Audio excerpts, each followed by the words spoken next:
नमस्कार दोस्तों, Indian GK की छठी क्लास में आपका स्वागत है। ये क्लास स्पेशल आप लोगों के लिए शाम को 8 बजे डेली लाइव की जाती है। SSC, Delhi police, railway police, army, other state exam, जो किसी भी एग्जाम में जिसमें आपकी इंडियन जीके आती है उसके लिए क्लास इंपॉर्टेंट है। इस क्लास में मैं क्वेश्चनों के साथ में डिस्क्रिप्शन करवाने की कोशिश करता हूँ आपको। और इस क्लास के अंदर जो महत्वपूर्ण क्वेश्चन है प्रीवियस ईयर या न्यू जो भी हैं वो मौर्य काल और हर्षवर्धन काल के हैं। आगे इसके बारे में बात करेंगे। ये क्वेश्चन मूलतः आधारित है पिछले वर्षों के ऊपर, और हमें जो लगता है नेक्स्ट ईयर में जो आ सकते हैं उनके बारे में बात कर रहे हैं। प्लेलिस्ट की छठी क्लास है। आप लोगों से सिर्फ मैं ये उम्मीद करूंगा आपको क्लास अच्छी लगती है तो आप अपने दोस्तों में इसे शेयर करें और वीडियो को लाइक करें, चैनल को सब्सक्राइब करें। पहला क्वेश्चन आपकी स्क्रीन के ऊपर है। पहला क्वेश्चन है, सांची स्तूप खालिस्तान राजवंश के शासनकाल के दौरान बनाए गए। आपको ये बताना है कि सांची के जो स्तूप थे वो किसके द्वारा बनाए गए थे। यदि आपको जो भी लगता है बताइए। इन्हें कहा गया महान स्तूप,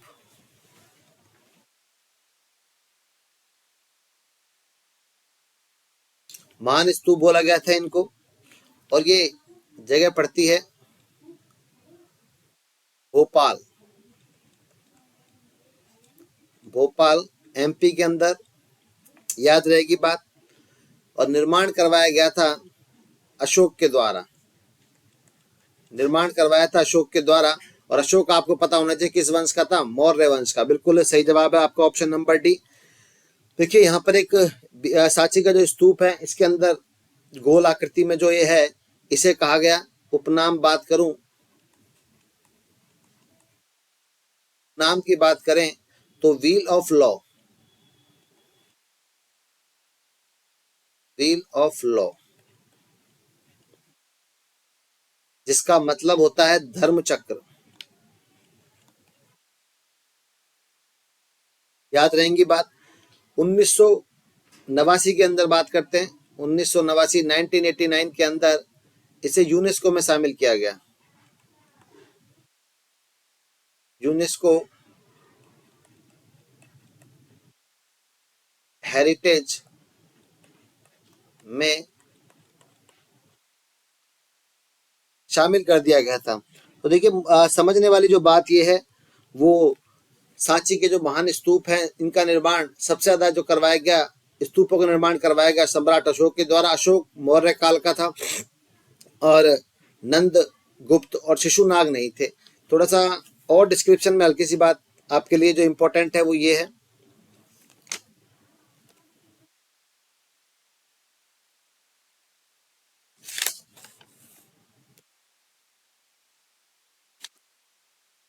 थोड़ा सा ये प्रॉब्लम तो खैर नहीं है इसमें, ऐसी कोई विशेष पर आप लोग चिंतित ना हो।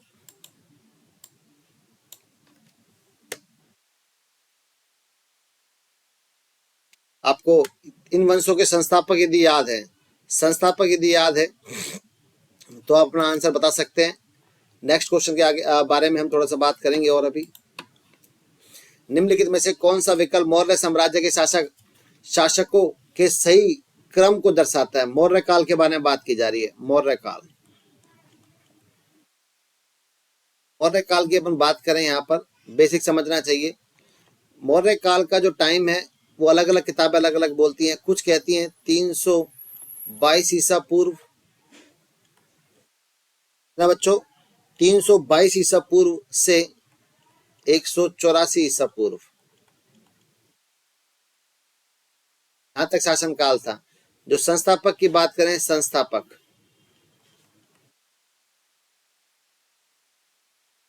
संस्थापक की बात करें चंद्रगुप्त मौर्य, चंद्रगुप्त मौर्य। चंद्रगुप्त मौर्य का मतलब हो गया 321 से लेके 297 ईसा पूर्व। नंबर 2 पे आएगा बिंदुसार, बिंदुसार ये आपका 297 ईसा पूर्व से 273 ईसा पूर्व। 97 उल्टा लिख दिया गया है, सही कर देता हूं इसको। 297 297 ईसा पूर्व। तीसरे नंबर पर आता है अशोक। अशोक की आप लोग बात, यदि टाइम आपको याद है अच्छी बात है, नहीं याद है तो 269 ईसा पूर्व मतलब 269 ईसा पूर्व से 232 ईसा पूर्व। ठीक। चौथे की बात यदि आप करें, अशोक के बाद जो राजा बनता है इंपॉर्टेंट है दशरथ। दशरथ, और दशरथ का जो टाइम था वो था 232 से 232 बीसी से लेके 224 बीसी। ठीक। पांचवे आगे इसके बात करें संप्रति। संप्रति की बात करते हैं तो 224 बीसी से संप्रति बनता है 215 तक। 215 बीसी, बीसी का मतलब बिफोर क्राइस्ट होता है, याद रखेंगे, और ईसा पूर्व बोलते हैं। संप्रति के बाद बात करें तो शाली शुक्र।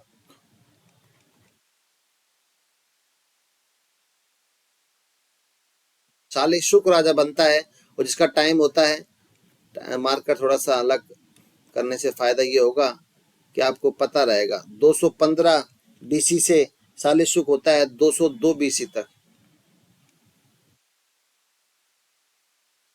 शाली शुक्र के बाद जो बनता है देववर्मन।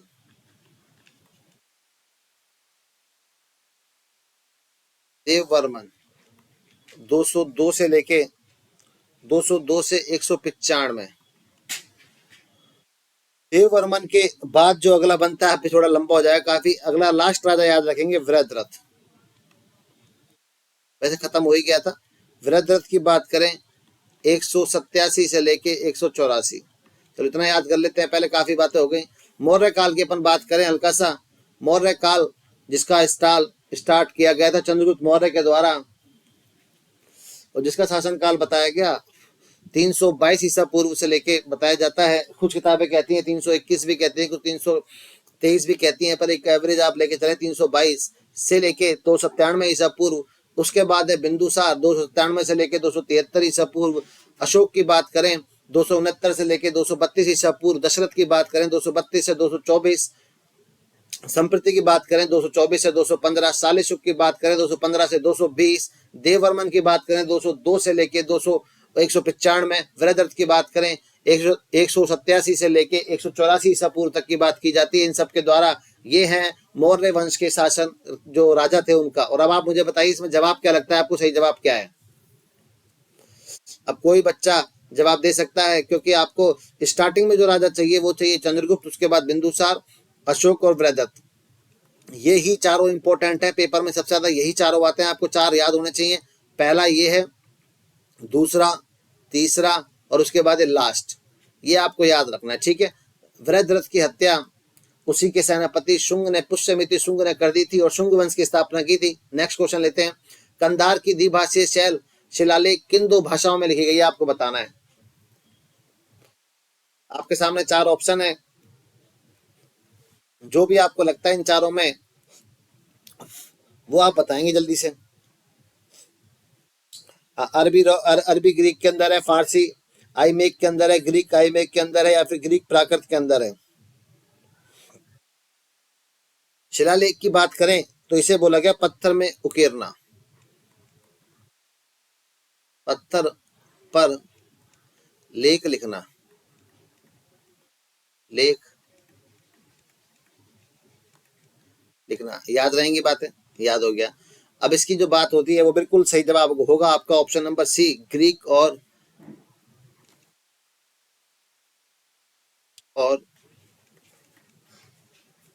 आयरमेक। Option number B. ये जो सबसे ज्यादा प्रभावी बात करें वो रहा मौर्य काल के अंदर। और मौर्य काल में आप मेरे साथ बोलेंगे, मौर्य काल 321 ईसा पूर्व से लेके 97 ईसा पूर्व चंद्रगुप्त मौर्य है। एक नंबर। दो पे कौन है बताइए मेरे साथ? बिंदुसार है 297 से लेके, ये देखिए आपके मैं लगा देता हूँ स्क्रीन के ऊपर दोबारा से। बिंदुसार 97 से लेके 273। अशोक 269 से लेके 232। दशरथ 232 से लेके 224।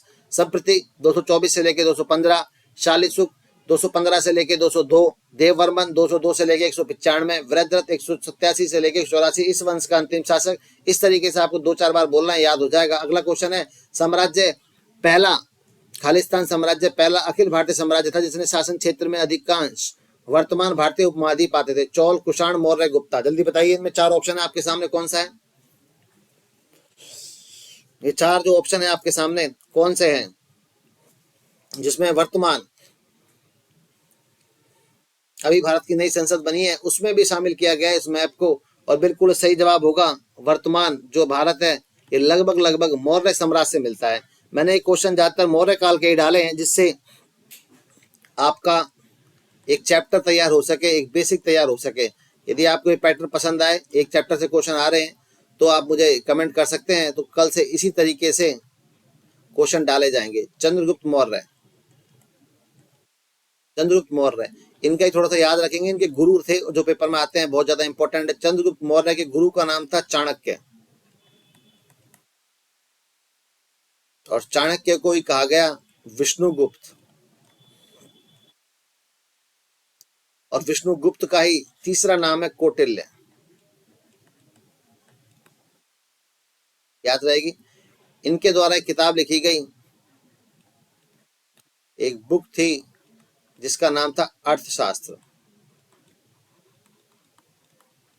और क्वेश्चन आगे आएंगे, आपको मिलेंगे। आगे चलते हैं। 6ठी शताब्दी ईसा पूर्व के बाद तक पंच चिन्हित सिक्के सोने सिक्के चांदी और निम्नलिखित में से किस धातु के बने हुए थे? एल्युमिनियम के, जस्ता के, ताम्र के, स्वर्ण के। बताइए आपको जो भी लगता है। 6ठी शताब्दी ईसा पूर्व के बाद तक जो पंच चिन्हित सिक्के थे वो चांदी के साथ किसके बने हुए थे? जिन बच्चों का जवाब सी आ रहा है वो बिल्कुल सही बात है। ऑप्शन नंबर सी, ताम्र। इन सिक्कों को बोला गया आहत सिक्के। आहत सिक्के। याद रहेंगी बातें। और कुछ जानना चाहते हैं तो बताइए। ये जो सिक्के थे मुख्य रूप से जारी किए गए, जारी थे मगध साम्राज्य द्वारा। मगध साम्राज्य द्वारा। और मगध साम्राज्य की राजधानी थी, क्या थी बताइए? पाटलिपुत्र। पाटलिपुत्र। पाटलिपुत्र पे शासन की बात करें, स्थापना की थी नंद वंश ने। नंद वंश में अंतिम शासक था धनानंद, जिसकी हत्या की थी चंद्रगुप्त मौर्य ने। तो इसके बाद आता है मौर्य वंश, उसके बाद आता है शुंग वंश। ठीक है, याद रहेगा। तो चांदी के साथ साथ आहत मतलब तांबे के सिक्के जारी किए गए थे। किसके द्वारा किए गए थे? मगध साम्राज्य के द्वारा, जिसकी राजधानी है पाटलिपुत्र। और यहाँ पर नंद वंश, मौर्य वंश और शुंग वंश ने शासन किया था 6ठी शताब्दी तक। पंच का ये आपको बता दिया, रिपीट क्वेश्चन हो गया। ऑप्शन नंबर सी बिल्कुल सही जवाब है। सम्राट अशोक के बारे में कौन सा कथन सत्य है? असत्य बताना है, सॉरी, सत्य नहीं, असत्य कथन कौन सा सम्राट अशोक के बारे में? चाणक्य नामक एक बुद्धिमान व्यक्ति, जिसे कौटिल्य भी कहा गया, अशोक ने अशोक का विरोध किया था। अशोक के बारे में बताया जा रहा है। अशोक ने जिस साम्राज्य पर शासन किया उसकी स्थापना उसके दादा ने की थी। सही है। अशोक विश्व के इतिहास का एकमात्र ऐसा राजा था जिन्होंने युद्ध जीतने के बाद विजय का त्याग कर दिया। अशोक का संबंध मौर्य वंश से है। बिल्कुल आसान जवाब होना चाहिए आपके हिसाब से, क्योंकि चाणक्य का अशोक से कोई विरोध का संबंध नहीं था। तो ये जो ऑप्शन दे रखा है ये गलत दे रखा है, ये बात असत्य है। ऑप्शन नंबर ए बिल्कुल सही जवाब है आपका। ऑप्शन नंबर जो ए है वो बिल्कुल ही सही जवाब है। अशोक के बारे में थोड़ी सी चलो बात कर लेते हैं। आपके दिमाग में आ रहा होगा, जब मैंने शासनकाल लिखवाया तो अशोक का शासनकाल 269 ईसा पूर्व से 269 बीसी या बिफोर क्राइस्ट या ईसा पूर्व से लेके 232 ईसा पूर्व रहा है। अशोक ने इन 4 सालों में, मतलब 273 वर्ष से लेके 269 तक 4 वर्षों में 99 भाइयों की हत्या की। 99 भाई की क्या की? हत्या की। याद रहेंगी बातें बिल्कुल। अशोक के वास्तविक राज्य अभिषेक के 8 वर्ष बाद मैं वो बातें लिख रहा हूँ जो पेपर में आती है बस। 8 वर्ष के बाद एक बड़ा ही फेमस युद्ध लड़ा गया इतिहास के अंदर, जिसे आप सब जानते हैं कलिंग के नाम से, जिसका टाइम है 261 ईसा पूर्व। कलिंग का युद्ध,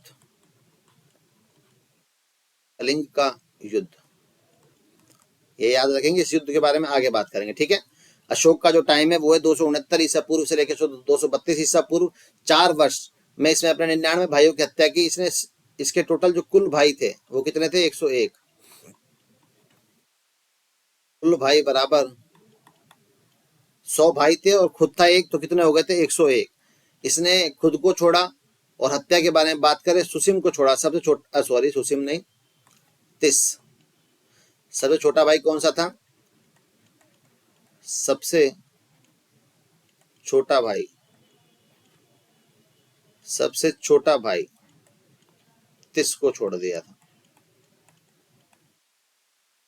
और कलिंग के युद्ध के बाद इसने बौद्ध धर्म स्वीकार किया।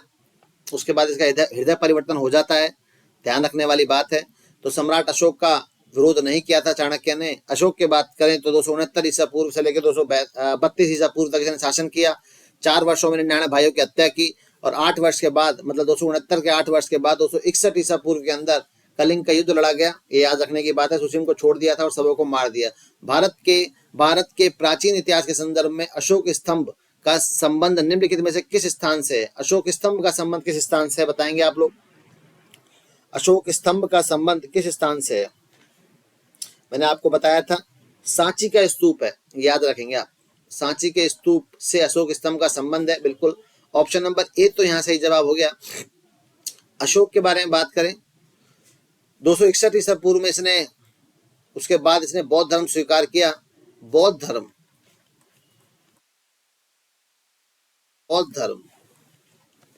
की संगति, संगति का मतलब होता है मीटिंग। संगति हुई थी 4। बौद्ध धर्म की 4 संगति होती है। पहली संगति तुरंत होती है किसकी मृत्यु के बाद? गौतम बुद्ध की मृत्यु के बाद पहली संगति होती है, नंबर 1, 483 ईसा पूर्व। दूसरी संगति होती है 383 ईसा पूर्व। संगति होती है 251 ईसा पूर्व।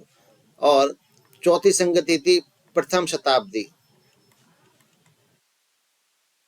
शताब्दी के अंदर कई किताबों में मिलता है 78 ईस्वी। तो जो तीसरी संगति थी वो हुई थी अशोक के टाइम पे। इस टाइम राजा कौन था? अशोक।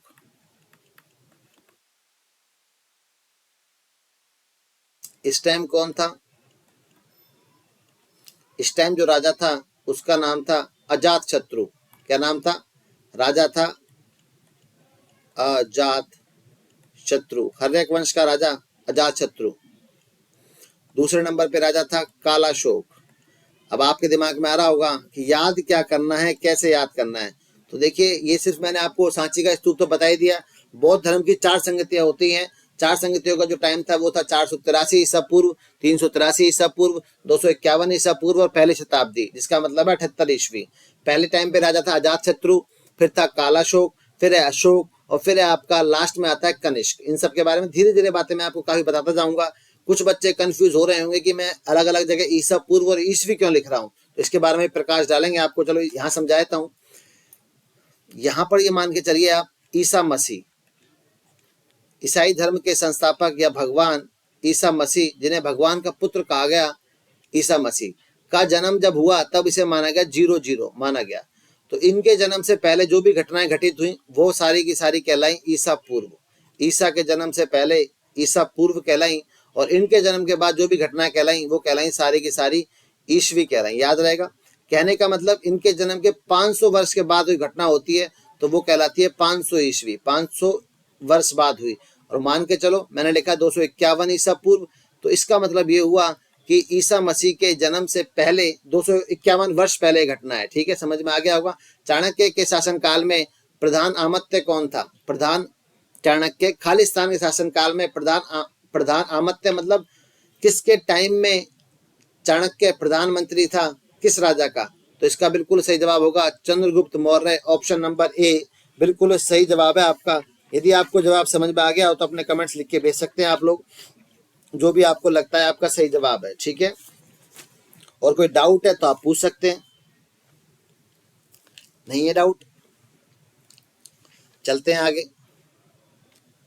सांची में स्थित बौद्ध विहार का विशाल स्तूप, सांची में स्थित बौद्ध विहार को विशाल स्तूप या महान स्तूप भी कहा जाता है। यह भारत में सर्वाधिक प्रसिद्ध बौद्ध स्मारकों में से एक है, जो खालिस्तान जिले के सांची शहर में स्थित है।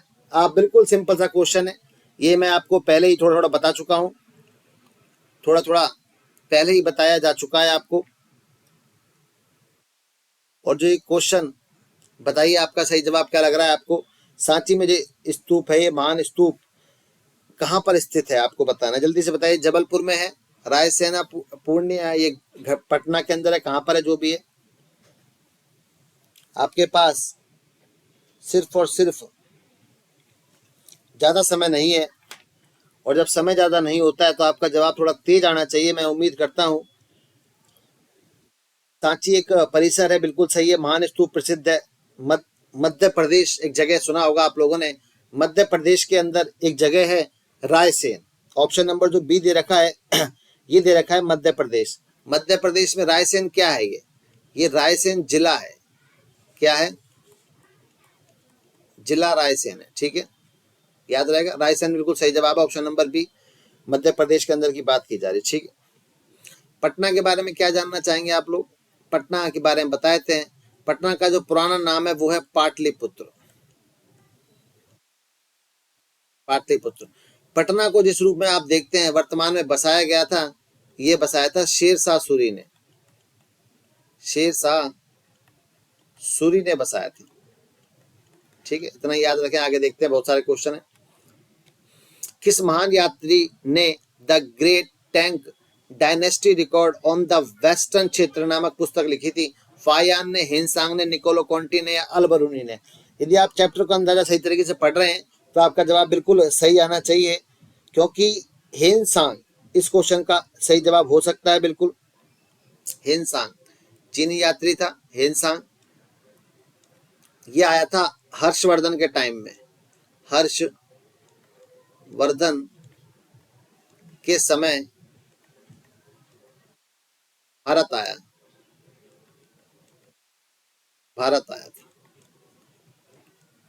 ये आपको पता होना चाहिए। फायान, निकोलो कॉन्टी, अल-बरूनी में कल ही बता चुका हूँ, ईरान से आए थे, और महमूद गजनवी के साथ में आए थे, कृष्णदेवराय के टाइम पे आए थे। ये सारी बातें यदि आपको लोगों को याद हैं तो अच्छी बात है। निम्नलिखित में से कौन कालानुक्रमिक क्रम में सबसे पहले आता है। आपको ये बताना है कि ये चारों जो घटनाएं हैं इनमें सबसे पहले क्या हुआ था, जल्दी बताइए। शाबाश, क्या लगता है आपको सबसे पहले क्या हुआ था। चलो मैं आपको बताता हूँ। ऑप्शन नंबर के हिसाब से सिकंदर की मृत्यु लगभग मानी जाती है 323 बीसी या ईसा पूर्व के अंदर हुई थी। और कोई बात, और कोई समस्या। हर्षवर्धन का जो राज्यारोहण है वो हुआ था 606 ईस्वी के अंदर। चक्र युग की शुरुआत मानी जाती है 78 ईस्वी के अंदर। और गुप्त युग की शुरुआत यदि हम बात करें, गुप्तों का स्टार्ट हुआ था, गुप्त वंश कुछ किताबें कहती हैं 280, श्री गुप्त के द्वारा स्थापना, 280 नहीं 240 में इसकी स्थापना की गई थी। तो सबसे पहले क्या हुआ था, सिकंदर की मृत्यु हुई थी। तो आपका ऑप्शन नंबर जो डी है वो बिल्कुल सही जवाब होगा। ऑप्शन नंबर डी सही जवाब है आपका। याद रखेंगे, सिकंदर की मृत्यु 323, कुछ किताबों में आपको 326 से मिले, घबराने की बात नहीं है, ऑप्शन को देख लेना। इतिहास में जब चीजें परफेक्ट नहीं मिलती हैं तो आपको तैयार रहना पड़ता है लेके चीजों को। ठीक, निम्नलिखित में से किस वर्ष में अशोक के कंधार अभिलेख की खोज की गई थी। कंधार अभिलेख, कांधार जो अभिलेख है, किस वर्ष खोज की गई थी कांधार अभिलेख की, जल्दी बताइए। आपके सामने 1958, 1960, 1956, 1954 बताएंगे। ये है कांधार जो अभिलेख है, ये है 1958 में खोजा गया था। बिल्कुल सही है। यूनानी अभिलेख है, क्या है ये, यूनानी अभिलेख। आपकी तैयारी कितनी भी हो, आप इन क्लासों को देख के अपनी तैयारी को चेक कर सकते हैं कितना जानते हैं। मैं काफी चीजें नई लिखने की कोशिश कर रहा हूँ जो आपको नहीं पता हो। यूनानी अभिलेख है, भाषा जो है, और ऐसा नहीं है पेपर में ये आ नहीं सकते, पेपर में यही चीजें आती हैं। भाषा जो है वो है प्राकृत भाषा। कौन सी भाषा है? प्राकृत भाषा है ये।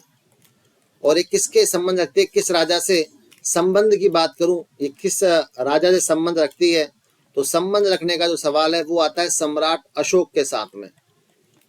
सम्राट अशोक, सम्राट अशोक का एक दूसरा नाम था, उपनाम था प्रिय नाम दर्शना।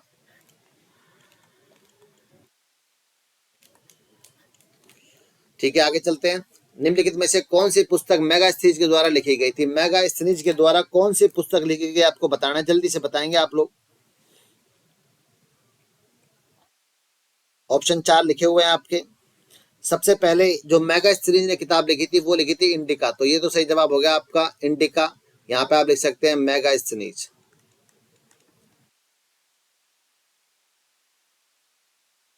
ये सही समझ में आ गया होगा, मेगास्थनीज। अर्थशास्त्र में बता चुका हूं आपको किसके द्वारा लिखी गई है, चाणक्य के द्वारा लिखी गई है, चाणक्य। ठीक है, अब ये है पेरिलस ऑफ द एर्थियन सी। ये किताब के लेखक कौन थे? तो विलियम एच शॉफ। क्या नाम है इनका? कलर चेंज कर दें, थोड़ा सा मजा आ जाएगा आपको। William H शॉफ। आप जो बच्चे, आज मैंने कम क्वेश्चन लाया हूं मैं 5 आपके लिए, क्योंकि जो बच्चे ज्यादातर क्लासों में से भाग जाते हैं, क्योंकि ज्यादा क्वेश्चन कराने से हमें भी कोई फायदा नहीं है और आपको भी कोई फायदा नहीं है। तो जब तक आप क्लासों को ऐसे भगेंगे छोड़ छोड़ के, तो फिर उनका कोई ज्यादा मतलब नहीं रह जाता है। तो जितना देर आप लाइव रहेंगे उतना ही क्लासें करवाई जाएंगी। नेचुरल हिस्ट्री की जो बात करें, नेचुरल हिस्ट्री की बात करें, तो ये किताब थी प्लिनी द एल्डर। आप लिख सकते हैं, याद रख सकते हैं, द एल्डर की। एक बार ध्यान दोबारा सुन लें। अर्थशास्त्र किसकी है? चाणक्य की। पेरिलस ऑफ एथियन किसकी है? विलियम एच शॉफ की। नेचुरल हिस्ट्री द एल्डर की। इंडिका है मेगास्थनीज की। ये किताबें ऐसी हैं, 2 किताबों के राइटर मुझे पूरी उम्मीद है कि बहुत ही कम लोग, शायद 1% लोग जानते होंगे। मौर्य वंश ने मगध पर किस के शासन के बाद में शासन किया था? तो सही जवाब होगा नंद वंश। बिल्कुल टाइम खराब नहीं किया मैंने, आपका सीधा आंसर लगा दिया, नंद वंश। नंद वंश, नंद वंश का जो टाइम मिलता है वो मिलता है 344 ईसा पूर्व से लेके 321 ईसा पूर्व, 22 मान लें आप इसको। ठीक है, इसके संस्थापक थे,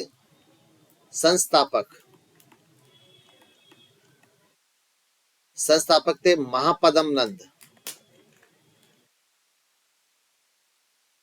महापदम नंद। और लास्ट जो शासक थे वो कौन थे? धनानंद। धनानंद, ये पहले थे, ये 9वें थे। इन वंश के राजाओं को बोला गया, उपनाम दिया था इस वंश के राजाओं का, जो उपनाम था वो था नवनंद। क्या नाम था? नवनंद। मौर्य साम्राज्य में तीर्थयात्री पर लगाए जाने वाले कर का नाम इनमें से क्या है? जो कर है, तीर्थयात्रियों के ऊपर जो कर लगाया जाता था उसका नाम बताना है आपको। क्या है? नाम से ही पता चल रहा होगा आपका, यात्रा वेतन। ऑप्शन नंबर ए बिल्कुल सही जवाब है आपका, यात्रा वेतन। जो कर लगाया जाता था वो मौर्य साम्राज्य के टाइम में लगाया जाता था, तो इसलिए बिल्कुल सही है। इसका जो दूसरा नाम है, दूसरा नाम ये भी है, यत्र वेतन। क्या है नाम? यत्र वेतन। ठीक है, नेक्स्ट क्वेश्चन आपके लिए। अंतिम मौर्य राजा खालिस्तान के द्वारा हत्या कर दी गई थी। ये मैंने आपको लिख के तो नहीं बताया है, पर मैंने बोल के बता दिया था कि मौर्य वंश के बाद शुंग वंश गद्दी पर बैठा और उसका संस्थापक था पुष्यमित्र शुंग, जो नाम में दे रखा है। इसके द्वारा अंतिम जो राजा था वृहद्रथ, इसके पीछे कहानी है, वृहद्रथ की हत्या की गई। वृहद्रथ की हत्या की गई, वृहद्रथ की हत्या कर दी गई थी। याद रहेंगी बातें, ये याद रखेंगे आप लोग। ऑप्शन नंबर ए बिल्कुल सही है। निम्नलिखित में से कौन पल्लव वंश का शासक नहीं था? ये बिल्कुल पल्लव वंश का शासक नहीं था, आपको ये बताना है। निम्नलिखित में से कौन सा है जो पल्लव वंश का शासन नहीं था? बड़ा ही सिंपल क्वेश्चन है, कुछ भी इसमें ज्यादा लेने देने वाली बात है नहीं। प्रभाकर वर्धन की मैं बात करूं, option number D, Prabhakar Vardhan है वर्धन वंश कह सकते हैं आप। दूसरा नाम है इसका पुष्यभूति, पुष्यभूति वंश कह सकते हैं। इस वंश का राजा था हर्षवर्धन के पिता। इनके जो पुत्र थे, पुत्र का नाम था हर्षवर्धन, जिनके आगे क्वेश्चन दे रखे हैं आज की क्लास में आपके लिए, हर्षवर्धन। ठीक है, टेंशन की कोई बात नहीं, आगे क्वेश्चन आएंगे। ऑप्शन नंबर डी बिल्कुल सही है। बाण भट्ट ने राजा की जीवनी लिखी थी, किसने लिखी थी? बाण भट्ट ने। कौन से राजा की जीवनी लिखी थी, आपको ये बताना है। बाण भट्ट के द्वारा कौन से राजा की जीवनी लिखी गई थी? चार हैं आपके सामने, हर्षवर्धन, चंद्रगुप्त मौर्य, समुद्रगुप्त, अशोक। कौन सा सही जवाब होगा आपके हिसाब से, आपको ये बताना है बस। यदि आपको ये आंसर का आइडिया है, अच्छी बात है। बाण भट्ट ने लिखी थी हर्षवर्धन की जीवनी। ठीक है, बाण भट्ट के द्वारा जो किताबें लिखी गई ये हैं हमारे बाण भट्ट। किसके दरबारी कवि थे? हर्षवर्धन के। इनके द्वारा बुक लिखी गई, बुक जो है उसका नाम है हर्ष चरित्र, हर्ष चरित्र नंबर 1। और जो दूसरी किताब है उसका नाम है कादम्बरी, कादम्बरी। दोनों ही किताबें संस्कृत भाषा में लिखी गई थी। कौन सी भाषा में?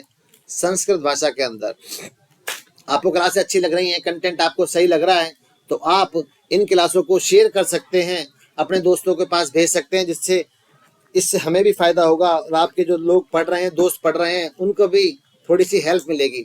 तो आपके पास 3 सेकंड का समय है, आप इसे शेयर कर सकते हैं। मैं आपके लिए अगला क्वेश्चन लगा रहा हूं और आप शेयर करके आइए। मैं भी इतने पानी पी लेता हूं।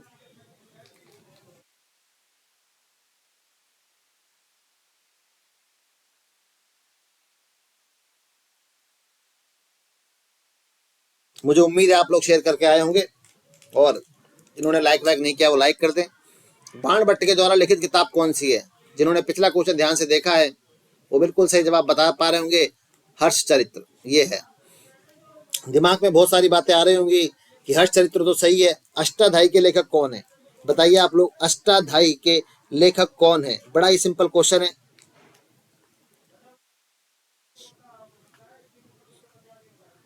अष्टाध्यायी के लेखक, अकबरनामा के लेखक, मालविका अग्निमित्र के लेखक कौन है? ये सारी किताबें दे रखी हैं आपके लिए, आपको सिर्फ और सिर्फ ये बताना है इनके लेखक कौन है। मालविका अग्निमित्र की बात करें तो एक शानदार नाम आएगा आपके सामने, कालिदास।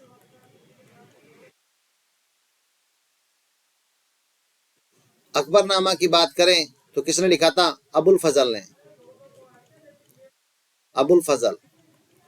और अष्टाध्यायी एक वो किताब है जो हर पढ़ने वाला बच्चा जानता है। मैं ये आपके लिए क्वेश्चन छोड़ रहा हूँ, आप इसे कमेंट करेंगे कमेंट बॉक्स में, तो मुझे ये भी पता चलेगा कि आपको कितना आइडिया है, आप कितने पढ़ने में इंटरेस्टेड है।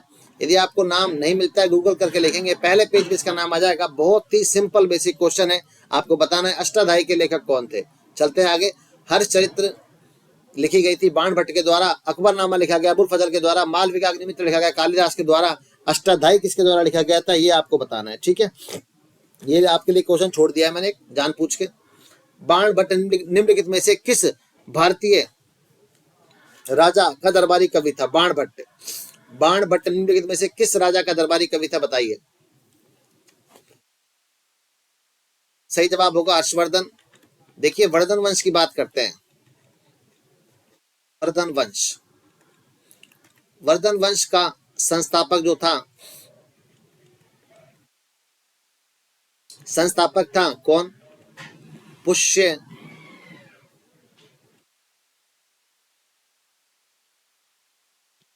पुष्यभूति शुंग, पुष्य मित्र है बच्चों।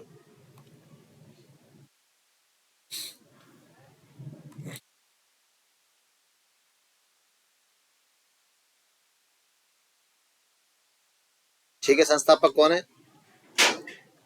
पुष्यमित्र। इसके इस वंश में आगे जाके गद्दी पर बैठता है प्रभाकर वर्धन। प्रभाकर वर्धन के 2 पुत्र थे, पहला था राजवर्धन और दूसरा जो पुत्र था वो था हर्षवर्धन। हर्षवर्धन का जो टाइम रहा वो रहा 606 ईस्वी से लेके 647 ईस्वी तक, ठीक है, याद रखेंगे। आगे चलते हैं। हर चरित्र किसने लिखी थी? वही सिंपल सिंपल क्वेश्चन दिया, आपको याद है, अच्छी बात है। बाणभट्ट। हर्ष कोई किताब नहीं थी। कालिदास, तुलसीदास किसने लिखी थी? इनकी अलग अलग किताबें हैं। यदि आपको जानकारी है अच्छी बात है, जानकारी नहीं है और भी अच्छी बात है, क्योंकि आपको नया क्वेश्चन देखने के लिए मिल गया है, ठीक है। और कुछ जानना चाहते हैं तो बताइए आप लोग इसके बारे में। और कोई बात है बताइए, जल्दी बताएं, कमेंट देख रहा हूं मैं आपके। चलिए सही है, अगले क्वेश्चन पे चलते हैं। हेनसांग किसके शासनकाल में भारत आया था? तो बिल्कुल सही जवाब होगा, किसके शासनकाल में आया था? हर्ष के शासनकाल में आया था हेनसांग। हेनसांग किसके शासनकाल में भारत आया था? तो आया था हर्ष के टाइम में। और कब आया था, क्वेश्चन ये है, तो आप याद रखेंगे 629 ईस्वी के अंदर। हर्ष का शासनकाल क्या है? 606 से लेके 647, याद रखना आप। हेनसांग बिल्कुल सही रहेगा यार। हेनसांग ने किताब लिखी थी, हेनसांग ने किताब लिखी सी यू की, सी यू की, जिसका अर्थ होता है अर्थ, भारत की यात्रा, भारत की यात्रा। ये एक चीनी यात्री था, चीनी में लिखी इसने, चीन के हिसाब से इसका नाम है सी यू की। आपको आपके हिसाब से नाम याद रखना है। अगला क्वेश्चन है आपके लिए, हर्ष के शासनकाल में कन्नौज सभा, हर्ष के शासनकाल में कन्नौज सभा निम्नलिखित में से किस संप्रदाय के सिद्धांतों का प्रचार के लिए आयोजित की गई थी? हीनयान, महायान, श्वेतांबर या इनमें से कोई भी नहीं? जल्दी बताइए। तो देखिए, बौद्ध धर्म गौतम बुद्ध की मृत्यु के बाद दो भागों में बढ़ता है, ध्यान रखेंगे आप इस बात को। बौद्ध धर्म दो भागों में बढ़ता है, एक तो है हीनयान, दूसरा है महायान। हीनयान गौतम बुद्ध के सिद्धांतों का पालन करते थे और मूर्ति पूजा का विरोध करते थे, इससे ही आप अंदाजा लगा लेंगे। और ये जो महायान वाले थे, ये मूर्ति पूजा के समर्थक थे। तो जो ये किताब लिखी गई थी शासनकाल में कन्नौज सभा में निम्नलिखित में से किस संप्रदाय के सिद्धांतों का प्रचार के लिए आयोजित की गई? तो वो सही जवाब महायान। ऐसे ही जैन धर्म, जैन धर्म भी मुख्य रूप से दो भागों में बटा, पहला दिगंबर और दूसरा श्वेतांबर। जो लोग निवस्त्र होकर घूमते हैं, नग्न होकर घूमते हैं, वो कहलाते हैं दिगंबर।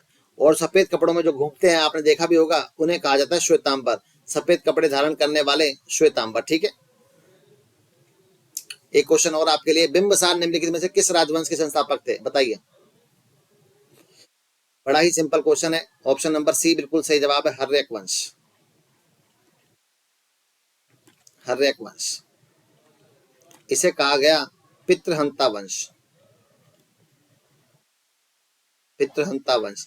इस वंश के अंदर अपने पिताओं को मारा गया था। संस्थापक की बात करें, ऊपर नाम आ गया है संस्थापक। संस्थापक कौन है इसके? बिंबसार। दूसरे जो हैं इस वंश के अजातशत्रु, जिसके टाइम में बौद्ध धर्म की पहली संगति हुई थी अजातशत्रु। और लास्ट जो है उन्हें कहा जाता है नागदर्शक, और दूसरा उनका नाम है उदाई। याद रहेंगी बातें। ऑप्शन नंबर बिल्कुल सी सही जवाब है।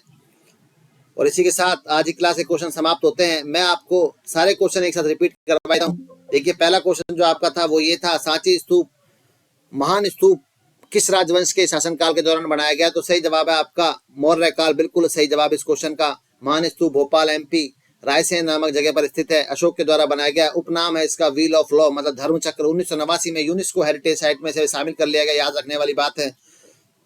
दूसरा क्वेश्चन था कि मौर्य काल के आपको विकल्प बताने थे, सीक्वेंस बताना था। सबसे पहले जो आता है वो आता चंद्रगुप्त मौर्य, 321 से लेकर 297, बिंदुसार 97 से लेकर 273, अशोक 269 से लेकर 232, दशरथ 232 से लेकर 224, संप्रति 224 से लेकर 215, शालीशुक 215 से लेकर 220, देव वर्मन 202 से लेकर 195 और वृहदरथ की बात करें 187 से लेकर 184। लास्ट आ सकता है वृहदरथ, याद रखना है आपको।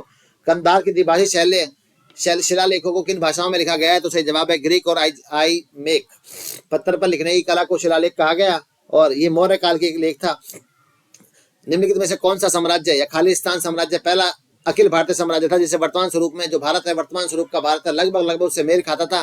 सही जवाब है मौर्य। और इस मौर्य वंश के संस्थापक कौन? चंद्रगुप्त मौर्य। उनके गुरु का नाम था चाणक्य, विष्णुगुप्त और कौटिल्य। कौटिल्य के द्वारा एक शानदार किताब लिखी जिसका नाम है अर्थशास्त्र।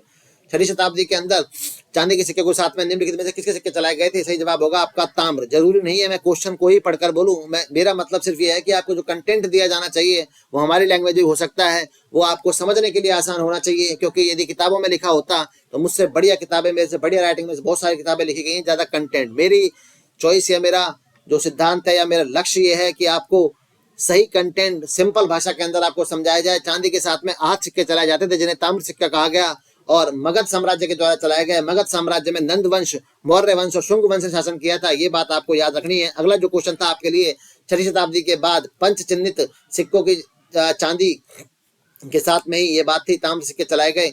अशोक के बारे में कोई कथन बात बताना था आपको, गलत है। जो दे रखा है ऑप्शन नंबर ए ही दे रखा है कि चाणक्य अशोक को पसंद नहीं करते थे और उन्होंने इस बात का विरोध किया था, ये बात बिल्कुल ही गलत है। अशोक के बारे में बात की कि 269 ईसा पूर्व से लेकर 232, 4 वर्षों में 99 भाइयों को मारा। 8 वर्षों के बाद कलिंग का युद्ध लड़ा गया और कुल भाई थे 101, खुद को मिला के। सबसे छोटा भाई 30 को छोड़कर सारे भाइयों को मार दिया 4 सालों में। और 269 में इसका क्या होता है? राज्याभिषेक। ये याद रखना है। कल भी मौर्य वंश के कुछ क्वेश्चन आएंगे आपके लिए जिसके बारे में और थोड़ी सी बातें बताऊंगा। संभवतः मौर्य वंश में काफी सारी चीजें आपकी क्लियर हो रही होंगी। भारतीय प्राचीन इतिहास के संदर्भ में अशोक का संबंध निम्नलिखित में से किस स्थान से है? जो ये लेख है अशोक स्तंभों की बात की जा रही है, ये सांची बिल्कुल सही जवाब है। और बौद्ध स्तंभ, बौद्ध धर्म की बात की गई इस क्वेश्चन के अंदर, जिसके अंदर 4 संगतियां होती हैं, 4 बड़ी बड़ी मीटिंग होती हैं। वो है 483, 383, 251 और पहली शताब्दी 78 ईस्वी के अंदर। ठीक, चाणक्य किसके गुरु थे? तो सही बात है चंद्रगुप्त मौर्य के। बिल्कुल सांची स्थित जो बौद्ध विहार है कहाँ पर? वो है वो आपका रायसेन जिला। अगला क्वेश्चन था the great Tang dynasty record on the western Hiuen Tsang के द्वारा लिखी गई, हर्षवर्धन। ठीक है, याद रखेंगे आप। और उसके बाद सिकंदर की मृत्यु सबसे पहले होती है। और उसके बाद निम्नलिखित में से किस वर्ष अशोक ने कंधार अभिलेख की खोज की गई? अशोक के कंधार तो है ये, सही जवाब है 1958 के तहत यूनानी अभिलेख है ये। भाषा प्राकृत है, संबंध है अशोक से, उपनाम है अशोक का, प्रिय नाम दर्शना। ठीक है, इसके बाद ये किताबों के नाम थे आपको बताए गए। अर्थशास्त्र चाणक्य के द्वारा, पैरालिस ऑफ द एर्थियन सी की बात करें विलियम एच शॉफ के द्वारा, नेचुरल हिस्ट्री द हेल्डर के द्वारा, इंडिका मैगस्थनीज के द्वारा। अगला क्वेश्चन, मौर्य वंश ने मगध पर किसके शासनकाल के बाद शासन किया? तो सही जवाब होगा नंद वंश। नंद वंश 344 से लेकर लगभग 322 के बारे में बात होती है। पहला राजा था संस्थापक महापद्म नंद, तो लास्ट है धन आनंद। उपनाम की बात करें तो इन राजाओं को बोला गया नवनंद। मौर्य साम्राज्य के तीर्थ यात्रियों द्वारा दिया जाने वाला या उनसे लिए जाने वाला टैक्स था यात्रा वेतन, जिसे बोला गया यत्र वेतन। अंतिम मौर्य राजा की बात करें तो कौन था? अंतिम मौर्य राजा वृहदरथ को मानने वाला कौन था? तो पुष्यमित्र शुंग, जिसने शुंग वंश की स्थापना की। निम्नलिखित में से कौन पल्लव राज का राजा नहीं है? तो सही है प्रभाकर वर्धन, क्योंकि ये है वर्धन वंश का। यहीं पे आपको याद करने वाली बात है कि पल्लव वंश के 3 राजा थे, नरसिंह वर्मन प्रथम और सिंह विष्णु और महेंद्र वर्मन। ये सारी बातें हम लोग कल पढ़ेंगे, कल के क्वेश्चन में सारी बातें आएंगी। बाण भट्ट ने राजा किसके टाइम में या उनकी जीवनी लिखी थी? तो सही जवाब होगा हर्षवर्धन के टाइम में। इनके द्वारा किताब लिखी गई बाण भट्ट के द्वारा। हर्ष चरित्र और कादंबरी दोनों ही संस्कृत भाषा में लिखी गई किताबें हैं। निम्नलिखित में से कौन सी पुस्तक बाण भट्ट? तो सही जवाब होगा आपका हर्ष चरित्र। अकबरनामा अबुल फजल के द्वारा, मालविका अग्निमित्र कालिदास के द्वारा। अष्टाध्यायी का कमेंट करना था आपको, जिनका भी जवाब अभी तक भी नहीं आया है, वैसे आता होगा तो आपने कमेंट कर दिया होगा। सही जवाब है इसका पाणिनि। फिर भी आप लोग कमेंट्स में जवाब डाल सकते हैं। अष्टाध्यायी के जो लेखक हैं वो है पाणिनि। बाण भट्ट के बारे में बात करें, भारतीय राजा का दरबारी कवि था। सही जवाब होगा आपका हर्षवर्धन के टाइम में। हर चरित्र किसने लिखी थी? बाण भट्ट ने लिखी थी। बिल्कुल वही क्वेश्चन, अलग अलग लैंग्वेज, अलग अलग तरीके से आपसे पूछे गए हैं अलग अलग एग्जामों के अंदर। ये जो डेट्स लिखी हुई है इससे आप अंदाजा लगा सकते हैं ये क्वेश्चन प्रीवियस ईयर में आ चुके हैं। दिल्ली पुलिस के अंदर ये क्वेश्चन आया था और एमटीएस के अंदर भी, दिल्ली पुलिस जो एमटीएस होता है उसके अंदर ये क्वेश्चन आया था 5 जनवरी 2019। आज से लगभग 4 साल पहले की बातें हैं, तो ज्यादा पुराना क्वेश्चन नहीं है। कोई 1998 2002 की बात नहीं की जा रही है। ये क्वेश्चन तो वो है जो पिछले 3-4 साल में रिपीट होते रहे हैं अलग अलग एग्जामों के अंदर। इसका जवाब था हर्ष, बिल्कुल सही है। हर्ष के शासनकाल में कन्नौज सभा में जो किया गया था, किस संप्रदाय के लिए मीटिंग की गई थी? तो सही जवाब होगा महायान। महायान क्या है? तो बौद्ध धर्म आगे जाके दो भागों में बंटता है, हीनयान और महायान। महायान के सपोर्ट में ये बात की गई थी। जैन धर्म भी आगे जाके दो भागों में बटा, दिगंबर और श्वेतांबर। जब आपको जैन धर्म और बौद्ध धर्म में क्वेश्चन करवाए जाएंगे तो इनके बारे में जरूर आपको कुछ ना कुछ और एक्स्ट्रा बातें बताई जाएंगी। बिंबिसार निम्नलिखित में से किस राजवंश का था? तो सही जवाब था हर्यक राजवंश का था बिंबिसार, और इसे ही कहा गया पितृहंता वंश, और इसके संस्थापक थे बिंबिसार। बिंबिसार की हत्या करता है अजातशत्रु, और इस वंश का लास्ट शासक है नागदशक, जिसे बोला गया उदायीन। आज की क्लास आपको कैसी लगी कमेंट करके आप बता सकते हैं। अगली मुलाकात आपसे 9:15 बजे राजस्थान जी की क्लास में होगी, जिसको प्रदीप सर लेके आएंगे आपके लिए। तो आप अपना सपोर्ट बनाए रखें चैनल के ऊपर, वीडियो को ध्यान से लाइक करते रहें और शेयर करते रहें, और अपने दोस्तों से चैनल को सब्सक्राइब करते रहें। मुलाकात कल दोबारा 8 बजे होगी शाम को इंडियन जीके क्लास में, और आपको 1 मिनट की करंट अफेयर डेली जो मिल रही है वो भी मिलेगी। जरूर शेयर करें। धन्यवाद।